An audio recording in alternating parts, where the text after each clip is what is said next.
안녕하세요. 서울게임 아카데미 한태희 강사입니다.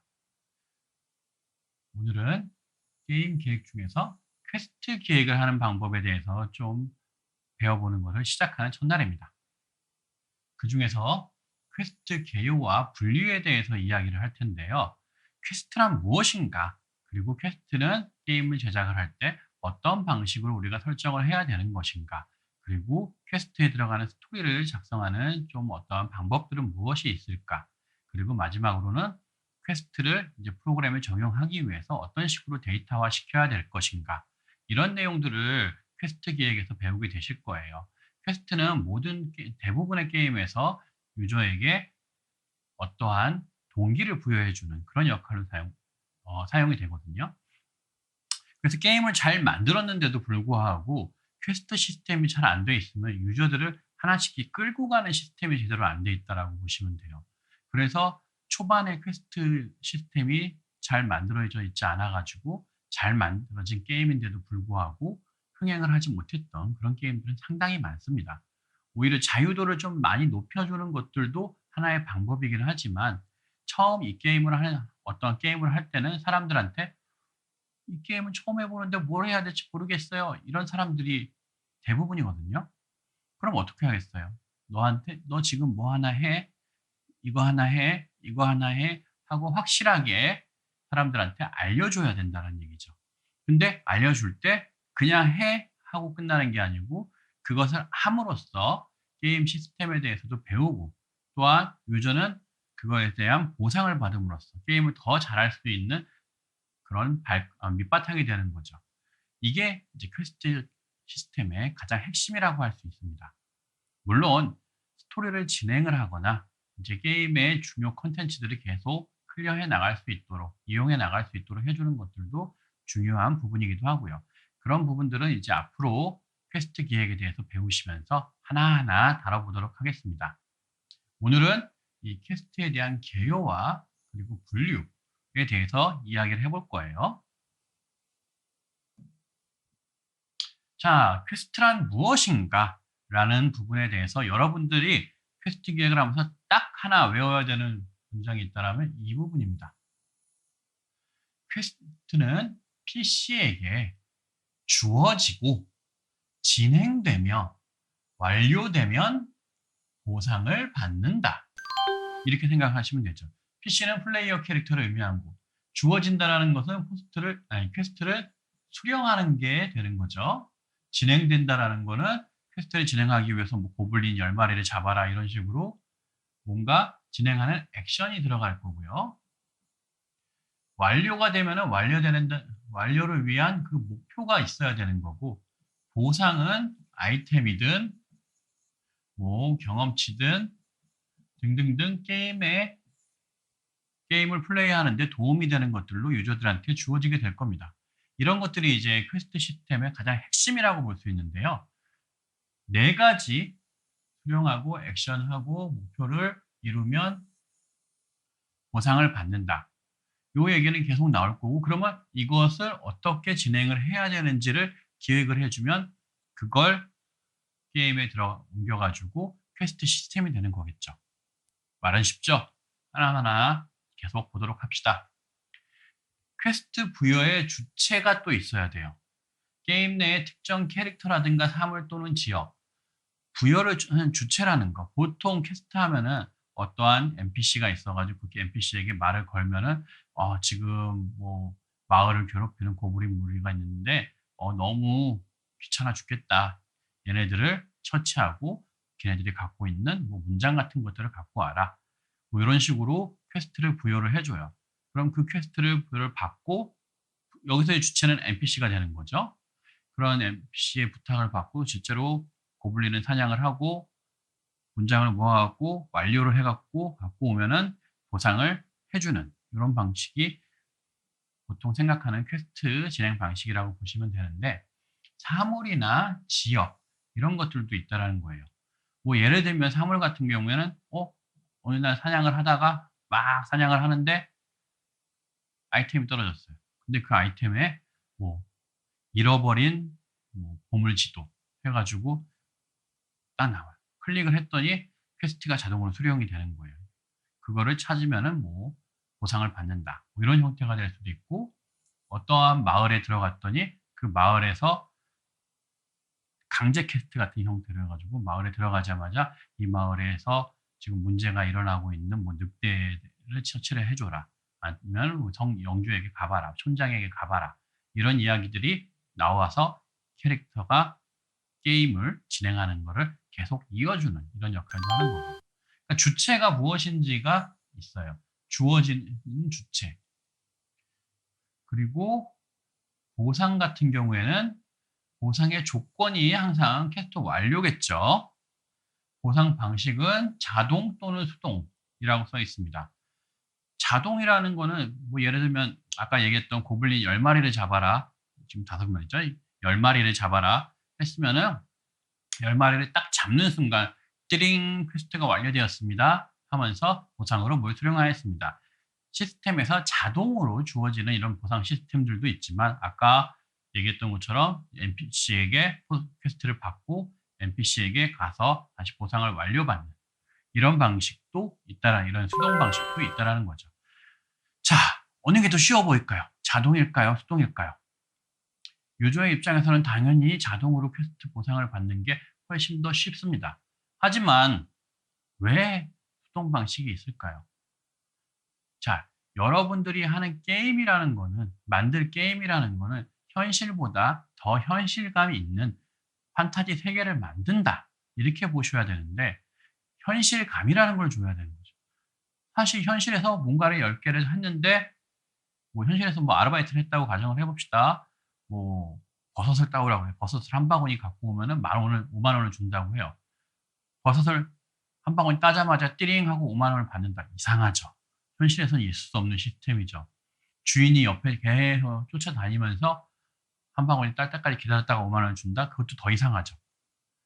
즉 현실감을 느끼게 해주고 실제로 스토리에 따라서 갈 수 있게 해주는 거. 게임에서 편리하게 해주는 것만이 유저를 위하는 방법은 아니에요. 유저가 어떠한 불편을 감수함으로써 오히려 더 그게 게임에 몰입할 수 있는 요건이 되게 할 수도 있다는 거죠. 예를 들면은 월드 오브 워크래프트, 이것도 클래식이 나오면서 조금 더 다시 한번 붐이 일었었단 말이에요. 이 게임 같은 경우에는 요즘 많은 게임들에서 하는 자동 시스템보다는 좀 더 수동 시스템이 많은 거예요. 실제로 모험을 조금 불편을 하더라도 워프게이트 타고 가는 게 아니고 걸어가든가 뛰어가든가 말 타고 가든가 뭐 그리폰을 타고 가든가 해가지고 조금 더 실제로 움직이는 모험을 하는 듯한 느낌을 유저에게 계속 줄 수 있죠. 너무 편하게 진행이 되면은 사람들은 오히려 그거에 대한 역치가 높아져 버려 가지고 재미를 느끼지 못하게 됩니다. 무슨 말이냐면은 우리가 어떠한 일을 할 때 그런 원인이라는 게 있죠. 그리고 그 원인을 하기 위해 이건 뭐 의도가 될 수도 있죠. 의도. 난 이런 걸 하고 싶어. 그리고 그거에 대한 결과라는 게 있어요. 결과로 얻게 되는 이게 보상. 어떠면 기분이 좋다. 실제로 뭘 얻었다. 이런 부분도 있겠지만 여기에 중간에 과정이라는 게 항상 있다라는 거죠. 여러분들이 만약에 과정이 없이 하고 싶어 하면은 바로 결과가 얻어져요. 나는 게임을 더 잘하고 싶어. 바로 얻을 수 있는 방법이 있죠. 치트키 같은 거. 해킹하는 거, 뭐 해킹한 파일을 받는 거. 뭐 이런 식으로 하면은, 근데 그렇게 게임을 했을 때 과연 재밌다고 하는 사람이 얼마나 있을까요? 얼마 못해요. 저도 뭐 어렸을 때 게임하면서 치트키 같은 거 많이 써봤는데 그냥 했던 게임의 재미가 확 무너집니다. 왜? 나는 그걸 어떠한 보상으로서 계속 받아와 가지고 그걸 즐겼었는데, 그 과정을 즐겼었는데 결과가 그냥 주어지니까. 결과라는 거는 이 보상으로 얻는 일종의 쾌락이에요. 이 쾌락이 그냥 생긴다. 과정이 없이 그냥 생긴다라고 하면은 사람들은 그거에 대해서 만족감이 점점 떨어질 수밖에 없는 거죠. 뭐 요즘 세태가 갑자기 보상이 생길 수도 있는 이런 시스템들이 많아요. 어떻게 보면은 예전에는 지식이 굉장히 귀했던 시기, 책 하나를 읽어야만 얻을 수 있었던 지식을 단순한 검색으로도 빠르게 얻을 수가 있죠. 그럼 그거에 대한 소중함이 떨어지고 그거를 내가 실제로 머리에도 잘 안 남게 되는 거죠. 그래서 여러분들이 이런 기획 공부를 하시든 뭔가를 공부하실 때 좀 어렵게 하는 방식이 차라리 더 좋습니다. 왜? 내 머리가 컴퓨터가 아니에요. 아날로그로 이루어진 인간의 뇌란 말이에요. 인간의 뇌 시스템에서는 그냥 무작정 그냥 얻었어. 결과 이렇게 넣는다면 여기에 남아 있는 그런 천재 같은 사람이면은 머릿속에 남아 있는 그런 사람이라면은 상관없습니다. 하지만 대부분의 사람들은 이런 과정이 충분히 겪어졌을 때 그게 머릿속에 훨씬 더 많이 남는단 말이에요. 등산 같은 것도 또 같은 원리라고요. 그냥 차 타고 꼭대기에 올라가서 경치를 감상한다. 멋있네. 하지만 2 시간, 3 시간씩 땀을 뻘뻘 흘리면서 올라가서 '와 멋있네.' 이게 되는 거거든요. 그런 것들도 이제 이런 퀘스트에 대입을 해야 된다라는 거죠. 어느 시점에 유저들한테 무언가를 줘 가지고 게임을 더 플레이하기 편하게 해 줘야 되는 시점이 있다. 하지만 그 부분이 갑작스럽게 주어지게 되면 그냥 주어지게 되면 유저들은 별로 소중한지도 몰라요. 재미가 떨어져요. 그러면은 퀘스트 같은 형태로서 뭔가를 하면 얻을 수 있는 그냥 주는 게 아니어야 되는 거죠. 어떠한 과정 이 부분이 굉장히 중요하다. 이 부분은 강조했습니다. 자, 다시 한번 정리를 해 볼게요. 퀘스트는 유저에게 어떻게 부여돼서 획득을 먼저 하게 되고요. 그것을 실제로 실행을 함으로써 실행의 결과가 모여서 완료가 되면은 그때 보상을 받는 이것을 퀘스트라고 정의한다. 퀘스트하고 비슷한 걸로는 이제 미션이라든가 이름만 조금 다를 뿐이긴 해요. 뭐 방식도 조금씩은 다르기는 하지만 미션 같은 시스템들도 있고요. 뭐 업적 같은 시스템들도 있어요. 여기서 조금 다른 거는 미션 같은 경우에는 보통 어떠한 획득하는 경로가 뭐 자의적이지가 않고 타의적인 경우들이 있는 경우들, 업적 같은 경우에는 내가 이거를 획득했는지도 모르는 거죠. 그냥 어떠한 달성 조건들이 있고 우연치 않게 게임을 하다가 실행을 했을 때 이 중에 하나를 만족을 했다 했을 때 그게 완료가 되는 이런 형태라고 보는 거죠. 그거에 따른 보상 시스템들도 그래서 있는 거고요. 약간의 변형한 형태라고 보시면 돼요. 그래서 퀘스트 시스템을 잘 기획을 할 수 있고 잘 만들 수 있으면 당연히 이런 시스템들도 포함해서 잘 할 수 있게 되는 겁니다. 자, 퀘스트가 그럼 어떤 형태들이 있는지 좀 쉬운 것부터 얘기를 해 봅시다. 근본적인 것도 중요하지만 어떻게 분류가 되고 있는지 게임하다 보면은 여러분들이 RPG 게임 같은 거 하다 보면 많이 보는 게 제일 많이 보는 게 이런 퀘스트예요. "뭘 모아와라. 뭘 사냥해 와라." 뭐 "가서 버섯을 10개 캐 와라. 고블린을 10 마리 사냥을 해 와라." 아니면은 "어떤 동굴에 갔다 와라." 이런 탐사하는 퀘스트 또는 "여기 있는 레이디를 저쪽 마을까지 같이 데려다 줘라 무사히." 이런 호의 퀘스트. 자, 이 편지를 주면서 저기 있는 옆마을에 있는 사랑하는 누구씨에게 갖다 줘라. 혹은 뭐 중요한 물품을 전달해 줘라. 이런 배달 퀘스트. 그냥 누군가의 대화를 하면 끝나는 대화 퀘스트. 일정 시간 동안 생존만 해도 되는 생존 퀘스트. 파괴형 퀘스트. 자, 이걸 보면서 무슨 생각이 들어요? 아무 생각이 안 들어요. 여기서는 생각이 좀 들었으면 좋겠는 부분이 '왜 이런 퀘스트들 밖에 없을 것인가.'를 생각해 보셨으면 전 더 좋겠다라는 거예요. RPG 게임을 하는데 MMORPG 게임 같은 거를 하면 주로 이런 퀘스트들이거든요. 쪼끔 더 특이한 퀘스트들도 있다라고 하면은 그런 퀘스트를 하기 위한 시스템이 먼저 존재를 해야 되는 거죠. 버섯을 캐오라 그럴 건데 버섯이 없어. 그러면은 퀘스트라는 걸 할 수가 없는 거죠. 만약에 게임 내에서 현실에서는 많이 있는 거예요. 자격증을 따오라. 혹은 요번 학생들 같은 경우에 많이 겪었던 거고요. 부모님들이 시험 100점 맞아 와라. 일종의 퀘스트죠. 부모님으로부터 주어지고 그리고 부모님으로부터 주어진 것들을 하기 위해서 나는 열심히 공부를 하고 어떤 과정이 있고 그다음에 완료를 됐어. 자격증을 땄거나 시험을 봐서 100점을 맞았어. 그럼 완료가 된 거죠. 이거를 부모님한테 보고를 하고 원래 받기로 했던 용돈이라든가 특정 물품들을 수령을 해요. 일종의 퀘스트가 완료가 된 거죠. 근데 게임 내에서 요구하기 위해서 시험 보는 자격증 시스템이라든가 뭐 시험을 봐 가지고 점수를 매겨 주는 시스템이라든가 이런 게 있으면은 이런 것들도 퀘스트로 만들 수가 있죠. 근데 게임 내에서 주 콘텐츠가 보통 MMORPG든 RPG든 이런 주 콘텐츠가 뭐예요? 전투죠. 전투를 그리고 진행을 하기 위한 나머지 콘텐츠들 이런 식으로 나눠진단 말이에요. 그렇기 때문에 퀘스트의 종류가 이런 것들로 한정적인 경우들이 많다라는 거죠. 게임 내에서 어떤 것들을 실행을 유저들한테 시킬 수 있고 그다음에 그거를 확인할 수 있고 보상을 줄 수 있고 이러면은 이것들보다 훨씬 더 많은 종류의 퀘스트를 만들 수가 있을 겁니다. 그걸 만드는 건 어렵지 않아요. 이거는 현재 많이 쓰는 퀘스트들의 종류들 위주로 조금 설정을 해본 거고요. 다른 기준에서도 한번 볼까요? 퀘스트들은 그냥 하나 얻고 끝나는 이런 단일 퀘스트들도 있지만 연계 퀘스트 같은 것들도 있어요. 뭐 하나를 종료하면 그 대가로 보상도 주어지지만 다른 퀘스트가 주어진다는 거죠. 혹은 퀘스트가 주어지는 조건이 이전 퀘스트가 완료되는 것들인 경우 같은 말이에요. 결국에는.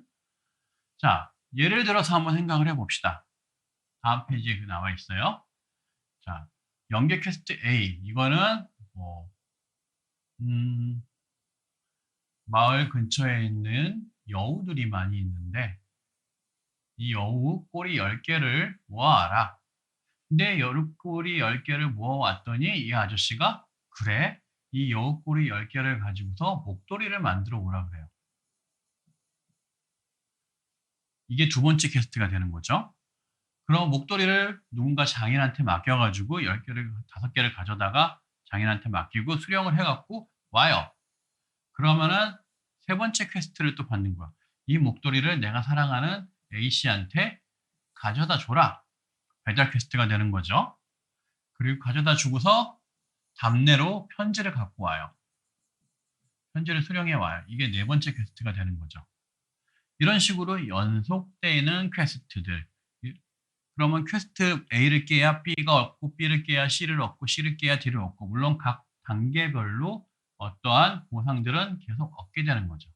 이거 연계 퀘스트를 하는 이유는 시나리오의 진행 혹은 재미를 얻게 하는 부분들 이런 것들도 있고 그 다음에 한 번에 큰 보상을 주는 것보다는 스토리텔링이라고 하죠. 어떠한 이야기의 주인공이 돼가지고 그것들을 같이 진행하는 이런 느낌을 주게 되면은 게임에 더 몰입을 할 수도 있단 말이에요. 퀘스트의 요건 자체가 그거잖아요. 그리고 보통 보상은 이런 마지막 퀘스트를 깼을 때 가장 크게 얻는 그렇게 만들어 두죠. 그래야 유저들은 하나 깨고 포기를 하는 게 아니고 마지막 거를 깨면 제일 보상이 많을 거야 하면서 게임에 더욱더 몰입을 하겠죠. 그래서 이런 연계 퀘스트들도 있고 물론 단일 퀘스트들도 많지요. 그거 하나로서도 의미 있는 이런 것들. 자, 그거 외에도 또 어떤 퀘스트들이 분류가 되느냐?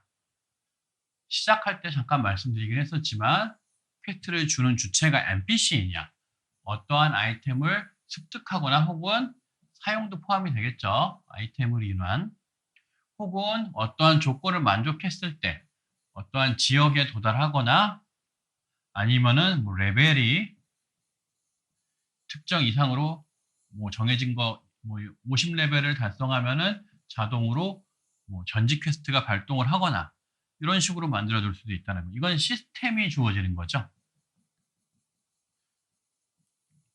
그래서 자동 습득이라는 개념인 거고 NPC를 통해서 습득을 하거나 아이템을 통해서 습득을 하거나 이런 것들. 보통은 이 두 가지가 제일 많고 게임에 따라서는 이게 대부분인 경우들도 있겠죠. 그거 외에도 습득할 수 있는 조건들이 있다라고 하면은 만들어 두시면 되는 거죠. 예를 들면은 플레이어 캐릭터와 플레이어 캐릭터가 있어요. 플레이어 캐릭터가 이 사람이 이 사람한테 퀘스트를 줄 수 있어요. 시스템을 만드는 거는 뭐 어마어마하게 어렵지는 않아요. 하지만 게임을 특히나 이제 멀티가 되는 게임을 만들 때는 뭘 조심을 해야 되느냐? 사이드 이펙트. 무슨 말이냐? 사이드 이펙트를 한국말로 하면 부작용, 사이드 이펙트, 부작용이 또 일어날 수 있는 것들을 생각해 봐야 된다는 거죠. 무슨 부작용이에요? 멀티가 되면 유저들끼리 뭔 짓을 할 줄을 몰라요. 그러니까 뭐 서로 막 퀘스트를 쉬운 거 주고 쉬운 거 주고 하면서 뭐 보상을 주고 혹은 이걸 통해서 거래를 부당하게 한다거나 원래 있는 경매 시스템을 망가뜨리거나 그렇게 될 수도 있다라는 거죠. 그래서 게임 내에서 제어할 수 있는 이런 것들을 가지고서 퀘스트를 부여하는 경우들이 대부분이고요. 또 시나리오의 종류에 따라서 퀘스트의 역할 중에 하나가 이 시나리오를 진행시키는 부분도 있다고 그랬잖아요. 그래서 메인 시나리오, 만약에 아주 상투적인 마왕을 해치우러 가는 그런 시나리오가 있다. 그러면은 마왕을 해치기로 가기 위한 그 단계들은 메인 시나리오가 되는 것이 되겠고요. 서브 퀘스트 같은 경우에는 이 시나리오라는 별개로 어느 날 들렸던 마을에 옆집에다가 편지 전달해주는 그런 시나리오 같은 퀘스트 같은 거 소소하게 서브적으로 가지를 치는 그런 이야기들 이런 것들은 이제 서브 퀘스트가 될 수 있겠고요. 직업 퀘스트 같은 것들도 있죠. 누군가가 주어지는 게 아니고 내가 전사라는 클래스를 선택을 했기 때문에 일정 단위로 진행을 해야만 하는 이런 퀘스트들. 일일 퀘스트 같은 경우에는 이제 반복 퀘스트라고도 하죠. 반복해서 계속 할 수 있는 한 번 하고 끝나는 게 아니고 일일 퀘스트 같은 경우에서 매일 들어와서 뭘 10마리 잡고 팔굽혀펴기를 몇 번 하고 윗몸 일으키기를 몇 번 하고 10km를 달리고 그러면 대머리가 되고 힘이 세진다 이런 설정도 할 수 있겠죠. 어쨌든 일일 퀘스트는 매번 반복을 함으로써 게임에 접속할 수 있는 의지를 계속 만들게 해주는. 왜냐면 일일 퀘스트를 해서 꾸준히 모은 걸 가지고서 뭔가를 사고 싶다. 예를 들면 2차 캐시 같은 거 이런 것들. 게임 내 머니 말고 충전을 해야만 얻을 수 있는 것들을 소량씩 줘가지고 모아서 뭔가를 할 수 있게 해주는 것도 그러면 일일 퀘스트를 통해서 계속 접속을 유도하는 이런 것들도 있을 수 있다는 거죠. MMORPG보다는 다른 게임들에서 더 많이 사용을 하고요. 그 다음에 완료 방식도 아까 얘기했듯이 자동 완료 방식이 있을 거고 신고하여 완료하는 방식이 있죠. NPC한테 나 완료했습니다. 혹은 어디 관청에 가서 혹은 어떤 아이템을 사용함으로써 시스템에게 내가 완료 행위를 해야만 끝나는 이런 것들도 하나의 분류 방식이 될 수 있겠죠. 자, 오늘은 퀘스트란 무엇인가에 대해서 알아봤었고요. 그리고 그 퀘스트의 분류는 어떤 식으로 진행이 되느냐, 퀘스트를 하기 위해서 어떤 것들을 신경 써야 되느냐, 이런 부분들에 대해서 좀 이야기를 해봤어요. 다음 시간부터는 이제 퀘스트를 오늘 전체적인 부분을 봤잖아요. 한 부분씩 뜯어서 보면서 어떻게 기획을 해야 될지 그 부분에 대해서 알아보도록 하겠습니다. 그래서 다음 시간에는 퀘스트를 부여하는 방식부터 시작을 할 거예요. 오늘도 수고 많으셨습니다. 감사합니다.